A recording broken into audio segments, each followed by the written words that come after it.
Well, welcome, Veronica. It's really thrilling to have you for the Zoom today. How are you doing? I'm doing great. And can everyone hear us? And yeah. Good, excellent.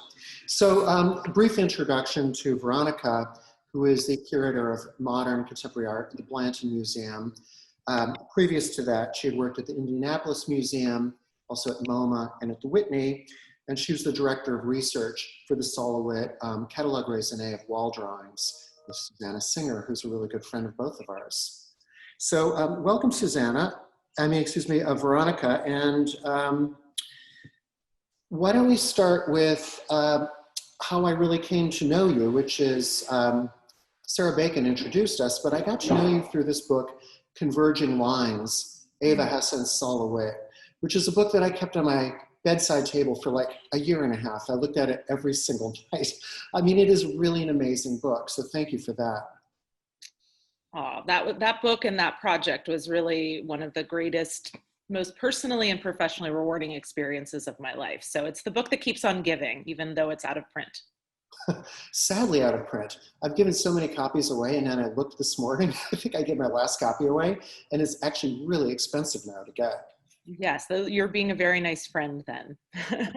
So how did you, I want to say a few thank yous before we begin. First off, Carol LeWitt and Bruce Josephy for their largesse of spirit with the estate of LeWitt, Ava and Sophia LeWitt, Susanna Singer, one of my best friends, who was LeWitt's studio manager from about 1980 till his death in 2006, and had worked at John Weber Gallery.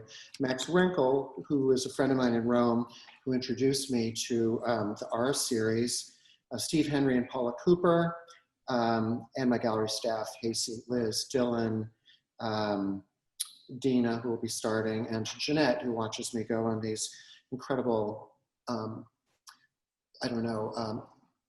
riffs and tirades when I get involved in something. I just seem to go all the way on everything, which I have with these. So let's first talk about how beautiful this book is. This is the from your last book. Don't you just love this? This letter that LeWitt wrote to Eva Hesse? Oh, it's a treasure. Yes, it is really one of the great letters I think ever.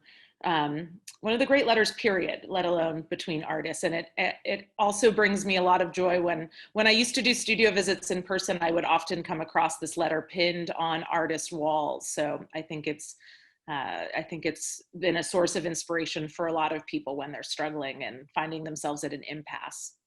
I think right now is a particularly good moment for all of us to read this sort of once a week or something like that. It's really about just kind of lighting a fire and being creative. And during COVID, here's a picture of LeWitt.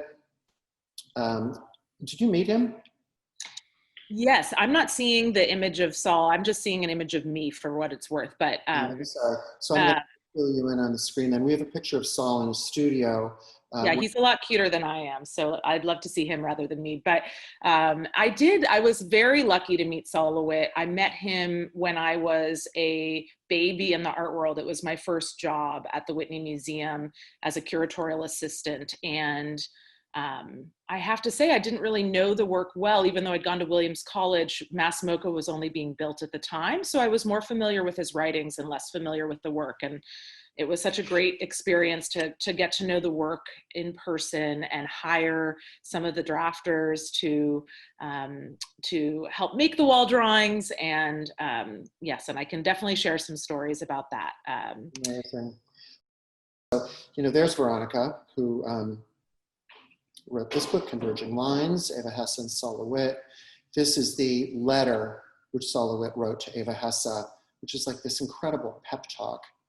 A picture of LeWitt, and this is just the outline of the book. And here's a video that I'm going to play. It takes about 2 minutes, but the designers of this book, David Chicky and Montana Curry, just knocked it out of the ballpark with this. It's a stunning book. Veronica, you must have been so thrilled when you saw it. Absolutely. I think it's one of the most beautiful books I've ever been lucky enough to contribute to. So we'll let you watch as the pages are turned. the quality of the reproductions is just remarkable, and just the level of detail that Radius Books puts towards their books. And I felt what was really lucky too is, as a curator and scholar, I really felt so lucky and grateful to have Chelsea Weathers, who works with Dave Chicky at Radius Books, and she was constantly going to the archives and finding work for the book. I'll share a story in a moment when we see another image of some of the archival materials that we included. Some of them that she helped find were really just incredible. But it's a beautiful book, and what's kind of amazing is that there had been almost no scholarship about this body of $100 drawings, and it's hard to imagine somebody as important as Saul LeWitt, an entire body of work that had so little investigation. And really one of the only things, other than a stray quote that I would come across every once in a while, maybe a sentence in Saul's Moma 1978 retrospective, the only sort of longer than 2 sentences description of this body of work was in the Saul LeWitt 100 Views. Susanna Singer, who worked with Saul for many years, wrote a beautiful tribute to how that felt like this body of work really captured Saul's spirit and his generosity and his politics. And so it was really thrilling, but a different challenge to write about this work, given that there was so little information already available. And I think there's a lot of interesting reasons why perhaps there was so little written. But I will say that I really want to give a shout out to Jason Rolnick, who I met when I hired him, or he was already hired actually, but he was a drafter who was involved with the SF MoMA and Whitney retrospective. And Jason really became obsessed with this body of work, and it was his passion that led to this book. And he curated a show at James Cohen Gallery. I think it was in 2013, and I saw it, and it really blew me away. That was the first time I had seen more than 1 or 2 folds or ripped drawings. So wow. That was an amazing show. Jim Cohen is also amazing. Jason is absolutely obsessed with these. And he and I met at the Armory show. The first time that I saw one of these, I was in Rome, and a friend of mine who's an artist named Max Renkel invited me to his studio, and he's got a collection of works on paper that's in like a slide pull-out drawers. And he pulled one out, still in the envelope, not framed, and he set it out. It's actually this incredible piece. It's about 30 ripped pieces. And I've never seen anything like it. It was so simple, so remarkably precise in the language. And I kept going back and looking at it. And then he said, could I entrust you? I'd like to consign a piece to you for the Armory. And I brought it. And the most amazing people were gravitating just towards that one piece, including Jason, who couldn't believe I had it. So it was a ripped piece and folded, which was very rare. It ended up going to a trustee of Mass MoCA, which was incredible. So at some point, it'll be shown there. So I do owe a thank you to Jason as well, and also to Max. For me, what happened is it became a big part of my gallery program, because then I became known in Rome as the guy who was interested in Saul LeWitt. And Saul had done a wall drawing in Rome. And the bad news, he told everybody one day, all the people, the drafts people who were executing, was that the funds had run out, nobody was going to get paid. And the good news is they were going to keep doing the work. So he said, who wants to stay? And they raised hands. Everybody who left. And then he said, I'm giving everybody who stayed a little gouache. So he gave 10 by 10 inch gouache to all these people. And then they eventually came to me, and then I ended up showing them at art fairs. So that's how Jason and I met.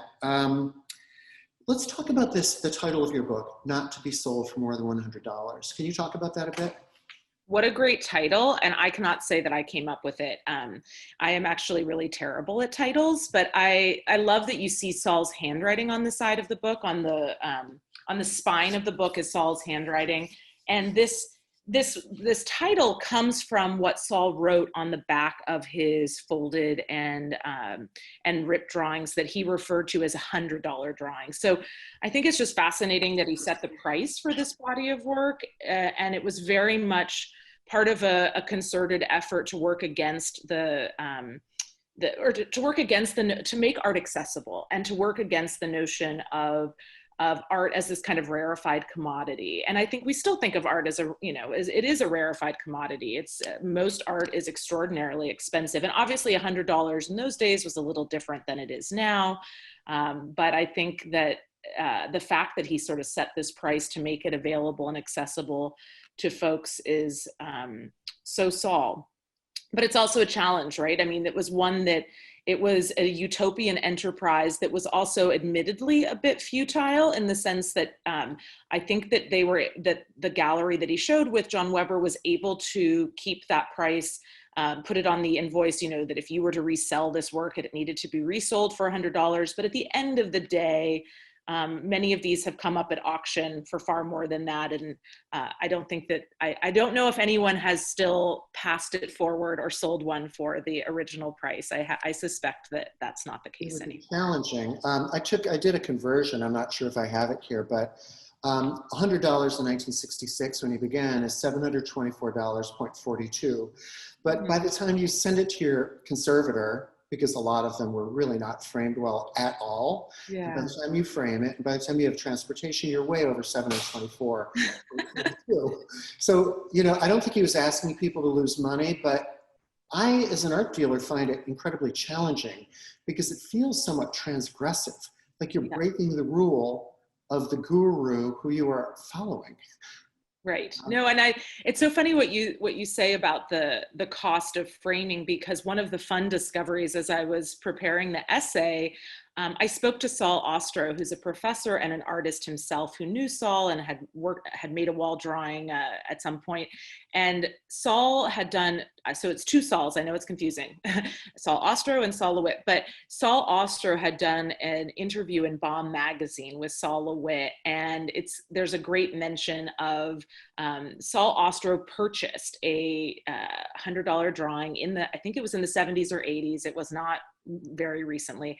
And he told Saul he had paid $250, and Saul LeWitt said, you were robbed. But when I reconnected with Saul Ostro, he explained that the work was only $100, but the frame was this very well-known framer, Robert Kulicki, and the frame was $125. And then I think there was an extra $25 for shipping or something. So the frame was actually more expensive than the work when he bought it. And so he wasn't robbed. It was a fair, the spirit had been honored, but I just think that's so telling, right? That it tells you something about the value at the time if the frame was in fact more expensive than the work of art. Bob Kulick, by the way, was one of my closest friends. He lived at 90th and Riverside in a studio, one bedroom. He was a phenomenal guy.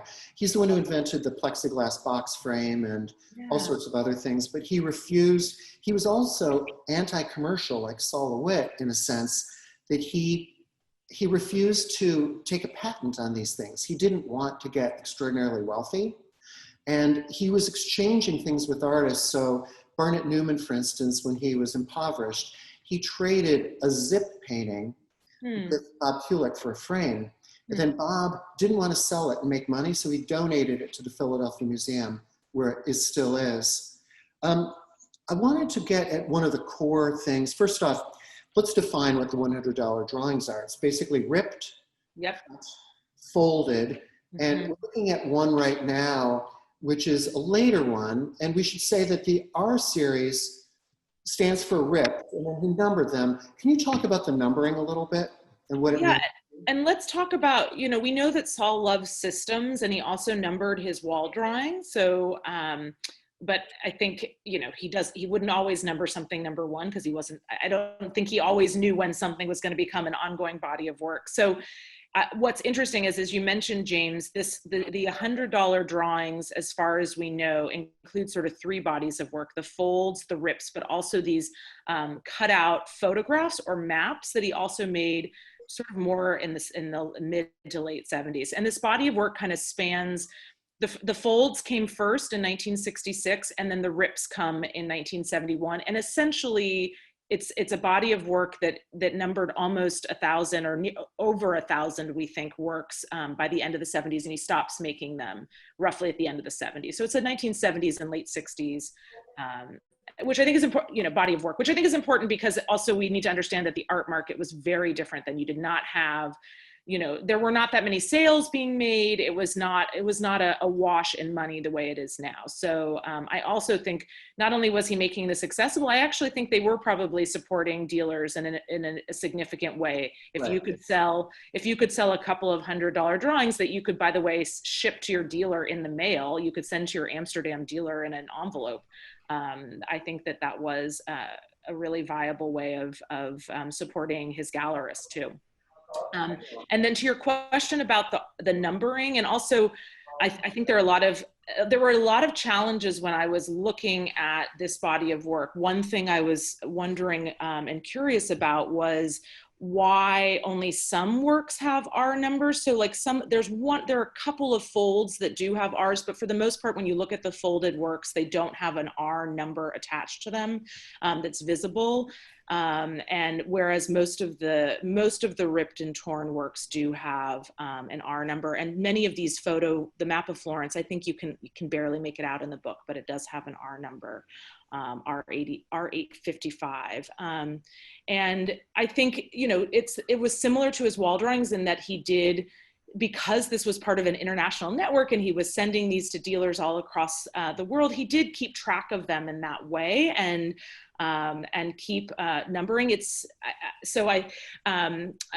Another curator and scholar, Dieter Schwartz, did extensive research, and I think he'll be speaking next week, if I'm not mistaken, about his book. And there's a great deal of information and sort of primary research that he did to truly try to track down, you know, almost every one. But what is a challenge? It's impossible to track them all down. I think some may have been destroyed and thrown away, and also I don't, you know, it's hard to really track them all down. And some, as you said, were also not in perfect condition and may not have survived. But he remade a few as well for folks that. Because the paper that he used was really wonderful. I mean, sometimes he would use coffee filters. He would use these beautiful Italian papers that were quite ornate, and so the range of papers was quite varied. And this is one of my, yes. Can you go back to that Baldassare if you don't? Baldassare, sure. Yeah, this was one of my favorite. Letters and archival documents that I included in the book.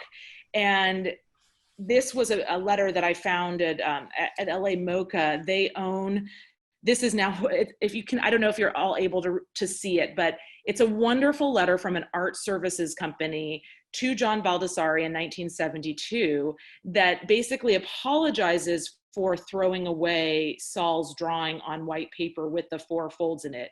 And then they say it must have gotten thrown out as a piece of paper. In other words, they didn't realize it was a work of art. We are extremely sorry and will do what is fair to make up for our negligence. What you can't see, that the part that's so brilliant is that they send John this contrite letter saying that they're sorry they destroyed his work instead of framing it. And at some point, Baldassare must have given this letter to Saul to, you know, let him know what had happened. And I love that Saul then folds the letter. So you can see maybe the 2 horizontal creases, and then you can see the vertical crease. So it became a grid of 6. And you can, at the lower right, it says, I think it says for,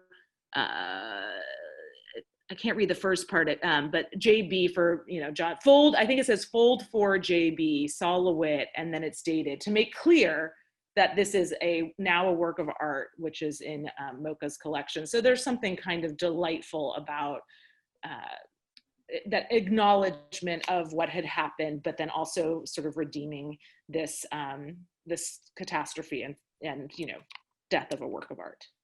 It reminds me a little bit of Robert Rauschenberg getting the de Kooning drawing and erasing it, and then that becomes the artwork.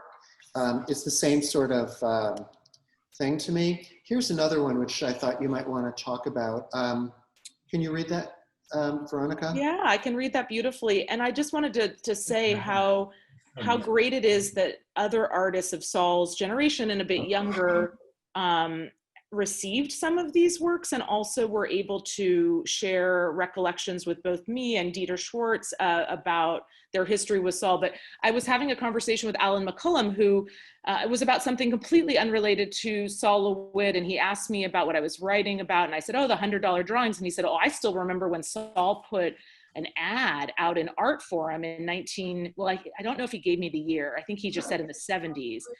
And he said that Saul had written to the editors, and it took a while to track it down because we didn't have the exact year, but it's such a wonderful letter. And it says, sirs, since 1967, I have been doing folded paper drawings and torn paper drawings. I wanted them to be relatively inexpensive so that they would be available to many people. The price was $100 each. Some dealers, however, have sold them for more. If anyone has paid more than $100 for one of these drawings, please go back to the dealer from whom it was bought and get a refund for the difference, which is just amazing that it just shows his commitment to really keeping these affordable and also to articulating that the value was supposed to be set in perpetuity here. I think there's a really interesting aspect of them that the materials are so intrinsically cheap, except for, the Florentine papers. So at one point, when I had found one in Rome, I put it in my carry-on bag, and I almost hoped that they would open my bag at security and look at it, because there would be nobody who would say, oh my God, it's an artwork. It was a piece of folded paper in an envelope, which I thought was really funny. Here's one of the maps. These are hysterical, don't you think?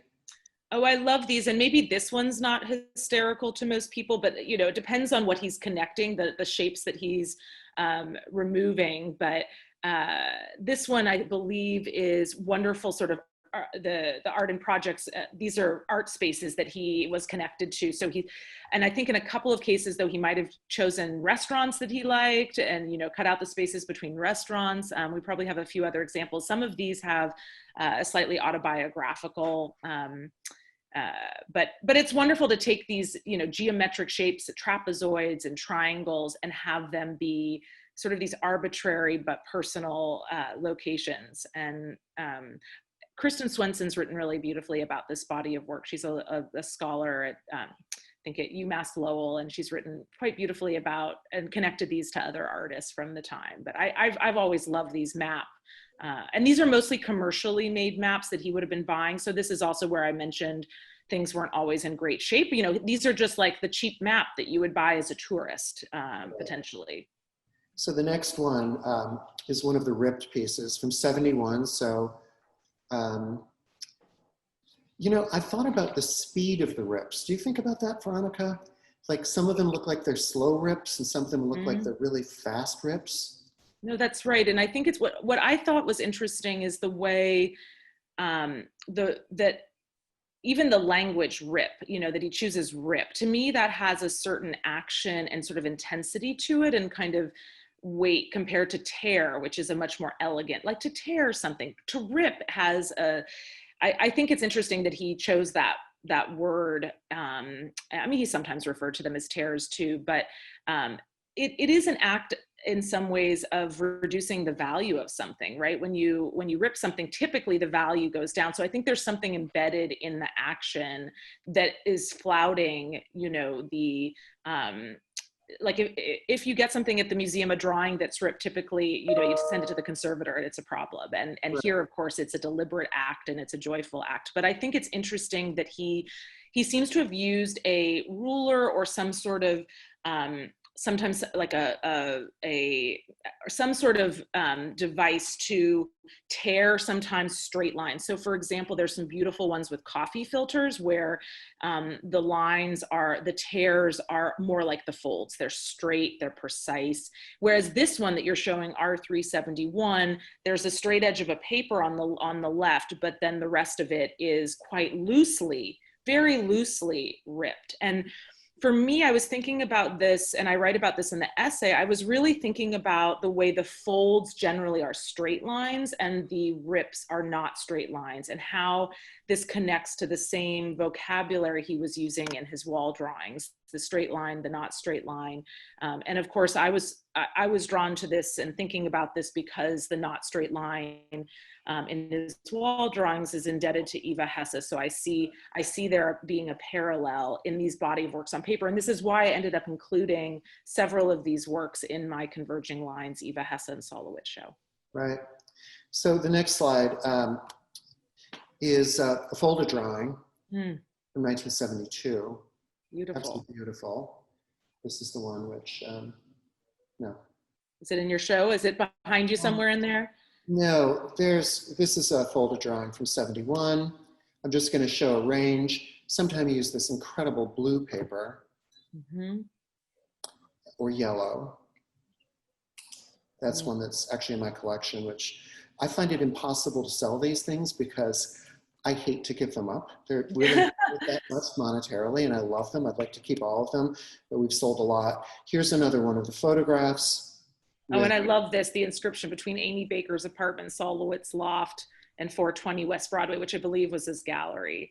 And this also speaks to the fact that he also made these as gifts for friends. And they really, I think, start that way. There's many of the earliest ones were works he made for friends like Ruth Vollmer. Gilbert and George, I think, received one. Lucy Lepard, that's no longer extant. The wonderful sculptor Tom Doyle and Jane Miller, they received one. So there's some these were often also a way of giving people presents and gifts, which I think also subverts. Gifts are really an incredible thing, his generosity. And I have a postcard which he had gifted, let's see, can you see that? Yeah. He gifted this to Susanna Singer, and he did that drawing, and then this is the other side of it. And is it then, a dir? I can't see. Yeah, it's beautiful. It's really beautiful. And it's so funny because I said to Susanna, you can't give that to me. She said, Sol would have wanted me to give it. I said, let me pay some money for it. She said, you can't. I really want to continue that spirit. He would have wanted you to have it.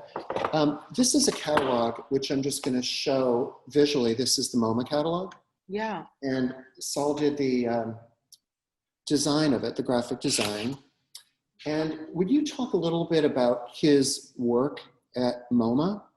Yeah, and I think this is, I love that catalog so much because I wish more artists would do this. One of the things that's really beautiful about his 1978 MoMA catalog is that instead of just having scholars write about his work, Lucy Lepard wrote a great essay, as did many others, he actually annotated his entire career to date. And so there are these wonderful, very short annotations for, early structures. And he made grids and talked about the ideas behind each body of work. And what I think, so it's just an incredible resource to find. What I also find so special about that catalog is it's very clear that he valued this body of work. He had several of the $100 drawings that are included in his MoMA retrospective. So I think the fact that he was exhibiting them and putting them in his first major museum show, and keep in mind that this is the museum that he also worked at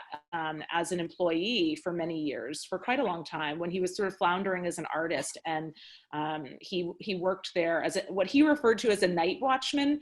He was also basically a receptionist. At the same time, he overlapped. This is how he met Dan Flavin and Robert Mangold, who became such an important friend of his. And Robert Ryman, of course, was working there for some of the time, and Lucy Lepard. So it was a really kind of beautiful that he had the show there. And I just wanted to talk for a moment, James, I don't know if you can advance the slide for a second, that this is a particularly beautiful one. And here I think you see it's a less of a regular or jagged line. I think this one is quite beautiful, this rip drawing. And I think you really see how Sol's thinking about different ways of drawing here and how to draw without it just being a mark made by a pencil. And I think, and he was certainly not the only artist to fold or rip paper. He was never really that interested in being the first to do something. And there's that wonderful quote exchange that he had with Andrea Miller Keller when she, the curator who worked with him closely, and she says to him, how do you feel having invented the wall drawing? And he very Saul-like says, I think the cavemen came first. So we can think about other artists like Dorothea Rockburn or Eleanor Micus. There are so many artists who were thinking about in drawing in this expanded way, thinking about drawing and how can you make marks without them just being representational or traditional, or even with a pencil. I think that's really beautiful. And there's so many artists who continue to do that now. It really opens the field. It opens the field, but these were also pretty daring works. I mean, they're quite modest in certain ways, and you know, you can cue up the my child could have made this argument. You know, that it's so forward thinking and minimal in its actions that I think it's also quite radical. It's really precise, though. I mean, he has this incredible vocabulary, and he keeps exploring it in a really logical way. And I think that when you were talking about the wall drawings, when I look at Fra Angelico, let's say, in Italy, a fresco, and if you take away the figures and you look at the back, you often see a LeWitt wall drawing. It's really interesting. I think he was really standing on the shoulders of the Italians, especially after he spent more time, married Carol, and was in Italy.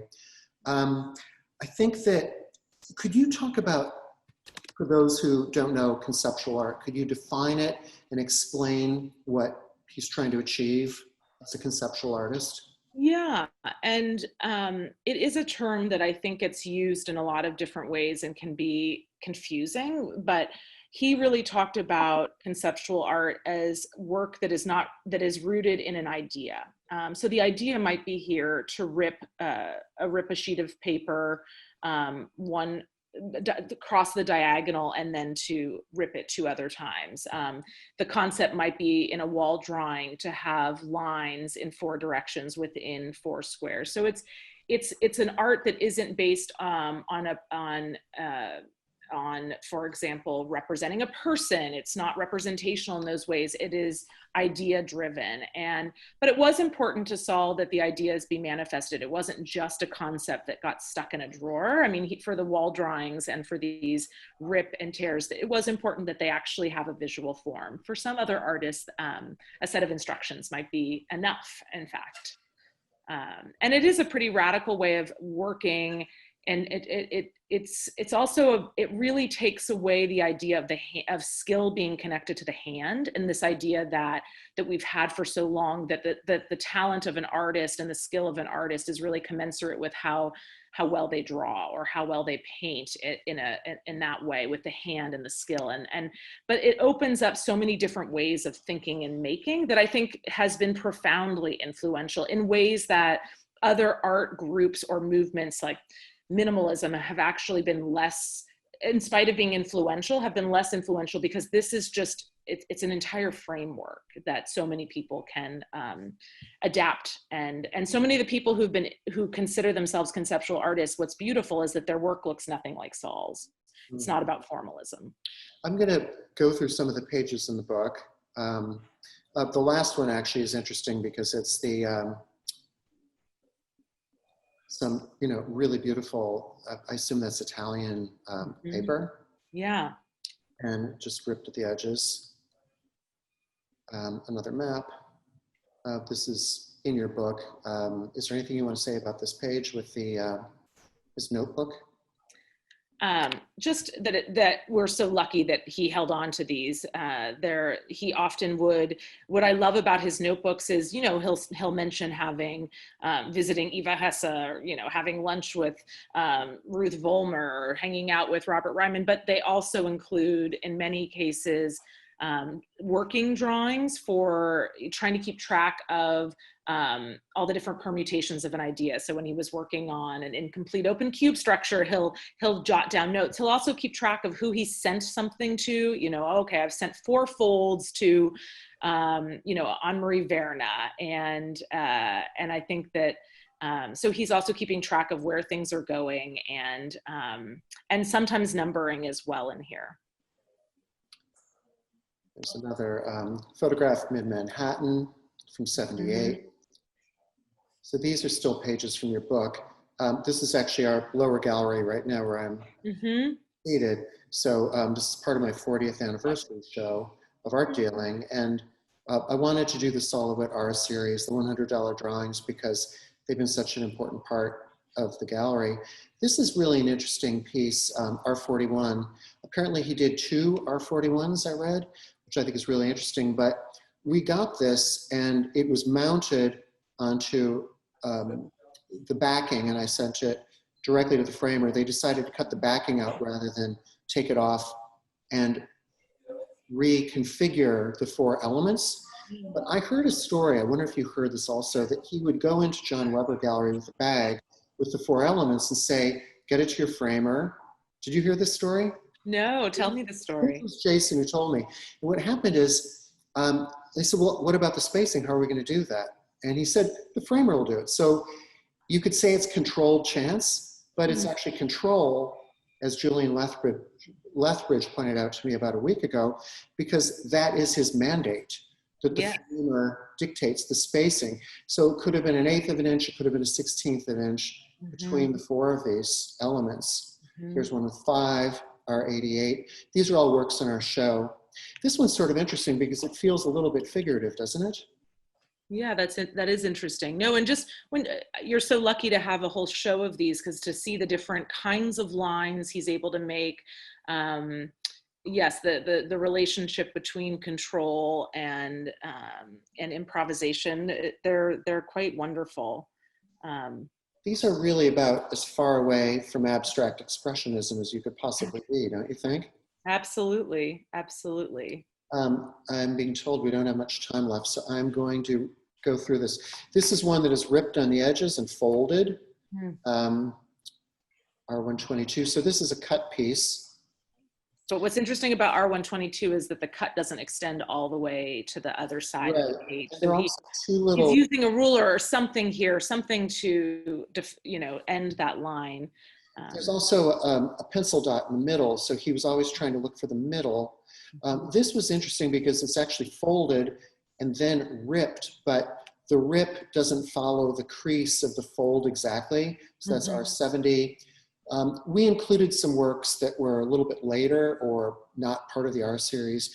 Yellow Circles, which really relates to wall drawings, location of geometric figure.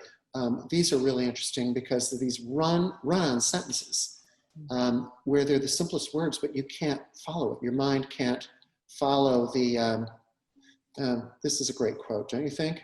Yes, absolutely. A simple idea taken to a logical end can become chaos. This is another of the location forms, which we have in our show. This one relates to one at the Menil and also at Moma, orange paper with the mandate written in, yellow, blue. These are some of the past pieces. The Stockholm pieces from '75. He actually writes Stockholm in the lower left. And I'd shown these at the Armory, and someone fortunately bought all 3 because they're so amazing together. But they're kind of interesting in relation to Ellsworth Kelly, don't you think? Yeah, absolutely. So this is one which actually Jason sold me, and Jasper Johns ended up buying it from my first gallery show when I had a public gallery in Kent. He came in and studied it and bought it, which was really sort of thrilling. And it's in his studio, so a lot of the right people are seeing it. Well, Jasper Johns, I've never been to his home, or his studio, but he has a tremendous collection of other artists, and it's always so interesting to see what artists who collects their peers or other works. And Saul, as you know, was an incredible collector. He collected Japanese prints early on. He collected works by so many artists he admired. I'm going to go through because we actually, here's Muybridge, so this is sort of an interesting relationship, right? Yeah, absolutely. And this was one of the artists who he talks about being really foundational to his concepts of seriality and thinking about these sort of incremental, anyway, we'll keep moving, but very important artist to him. That was the first Saul LeWitt I ever bought, which is amazing. I bought a splotch, which is the most impractical piece to buy. It's 68 by 68 by 68 inches, one piece, and I couldn't get into my home, even though I had French doors. This is my first gallery show at the Kent Gallery, which was called LeWitt in Connecticut. And I suppose I feel some affinity with LeWitt because New York, Connecticut, and Italy, which is what I do. Under normal circumstances, we divide our time in Rome. This is a slide of a show at the Listen Gallery. And yeah, this was our first thing. I'm not going to show it, but this is a video. Maybe I'll show just like a couple of seconds of it. This is time-lapse video of the making of the wall drawing. So that's a wall. It's about 23 feet wide. And these two amazing draftspeople came in, and Yoshi and Karen. And this is the whole process of how it was made. I honestly felt like I was inside his head watching this.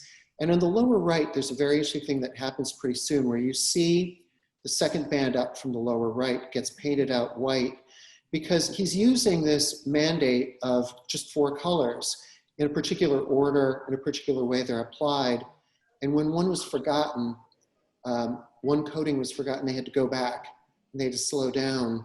And I said to Yoshi, tell me about that. He said, Saul always said, great art could take time. It could take, you know, a lot of expertise to make. Maybe I should skip out of this. I don't want to take up too much time. This is one of my favorites, though. I love, this is connected to a work, there's a similar work at the National Gallery of Art. It's always been one, and at Mass MoCA, they've lent it to Mass MoCA. And I think what's interesting also about the wall drawings here and thinking about art as a commodity or something you sell is the way Saul flouts that and sort of subverts that with the wall drawings, in the sense that they can be, I love the way they can exist in multiple places at one time, that you can, the National Gallery owns a wall drawing, but it's also on view at Mass MoCA. It's not just a unique singular object. And I think he's always getting systems. He has these systems, but he's also subverting a lot of them. And they really, and I think that's wonderful. And I also think what's interesting about this beautiful wall drawing is that it was, and I don't think it's from 1960. I think that's incorrect. It's a later, I bet it's. Oh no, that was, there's another one. That is wrong. That's another one. I'm guessing it's from the 80s or certainly after the 80s. Yeah, And it's this is when he's moved to Italy. It's a much later one. Just quickly is, when you have a wall drawing, one thing I loved, I didn't have to insure it, because if somebody came by with a backpack and scratched, it's like, big deal. You just have them come back and do it. So they came in for 10 days to make it, and then we had to paint it out. You have to validate that you're painting it out. So this was the process. There were ridges between the different bands, the diagonal bands, so we had to keep sanding them. So we painted it black. I was so upset after 2 years to have to paint it out, even though we didn't sell it, Heartbreaking. that I decided to paint the whole wall black. And then I did an exhibition of gouaches, LeWitt gouaches. So it kind of continued the spirit. I was really upset when we had to do that. This is an early Figures in a Landscape from 1960. And this actually is an early one from 1970, which we had placed with the foundation. I mean, how completely thrilling to have a work like that. This is an early piece that we had. This is a poster for Yvon Lambert Gallery in Paris with all the names of the people, and it was folded. And it's this two-sided piece, so we framed it two-sided. And do you want to talk about this one with Chicago? Oh yes, I love that he sort of added another action to paper, another way of drawing, and this is crumpling, to crumple something. And there's just, it is sort of like the rip in a way, right? It is an act of, you've taken the grid, the map, and you've disrupted it. And I think there's a lot of humor in this work. For me, I look at this and I see some of Saul's humor, and that's quite wonderful. But I know we've run out of time, and I also just wanted to say, oh, look at his music collection. That's wonderful. I'll just go through a few slides and we can talk. This is music collection. This is his studio, which was really a beautiful thing. Jeanette and I went last August. There's the Rauschenberg erased Kooning drawing. Just to announce, next Thursday, the 19th at noon, we're going to do a Zoom with Dieter Schwartz, who has a parallel book that came out at the same time. And that is it. So, Veronica, what were you going to say? Oh, I was just going to say how wonderful that we have two books finally about this body of work, and hopefully they will inspire some future scholarship and create a bit of a foundation. And I also just wanted to say, if you're interested in Saul's works on paper, this book just came out, written by David Ariford, who's a wonderful scholar, and I haven't had a chance to dive in yet. I just got my advanced copy, but it's called Strict Beauty, Saul LeWitt Prints, and it will be a show at the Williams College Museum of Art, and Yale put it out. But it's great to see more attention paid to Saul's works on paper, which were so important to him. And when I knew him and we worked together at the Whitney, anytime we spoke on the phone all the time, and anytime I was on the phone with him, he was making a gouache. So we think of him as somebody who removed the hand from his work because of the wall drawings, but in fact, he was always making, if he wasn't tearing works of tearing paper or folding paper, he was making a gouache. And so I think that's also something to think about. I think, like, in closing, during this time of COVID, it's really interesting for all of us to be doing our private acts. Like, it's amazing to keep a little bit of a visual journal going while this is going on. And I think the quiet and the modesty of this work really suits exactly where we are right now. Veronica, thank you so much for joining us and for your beautiful book. Just to remind everybody, with Radius, you can get this book from radiusbooks.org. If you order by next Wednesday, you get a 20% discount. Use the code name Barron20. It's a fabulous book. Thank you again, Veronica. Of course, and if anyone has any questions, feel free. I've been trying to keep an eye on the chat, and there have been some wonderful comments, but if you have any questions and want to ask, you are what we are happy to take them. But James, how much longer is your show up for? It's going to be up until just about Thanksgiving weekend. Great. And we're by appointment only, but it can be seen online. And also this talk will be posted on our website, as will Dieter's, trying to help build a scholarship a little bit around this body of work. Yes, and you've been one of its most important champions. I feel like half of the, not half, but many of the folded and ripped drawings that are in the Radius book have gone through your hands. And just wonderful. It's actually nothing in contrast to the achievement of your scholarship and the first achievement of Saul LeWitt's work, which is paramount to everything. So thank you again, Veronica. Well, thank you, everyone. Thank you so much for joining us. We really appreciate it. Thank you, everybody. Weekend, everyone. Okay, bye-bye.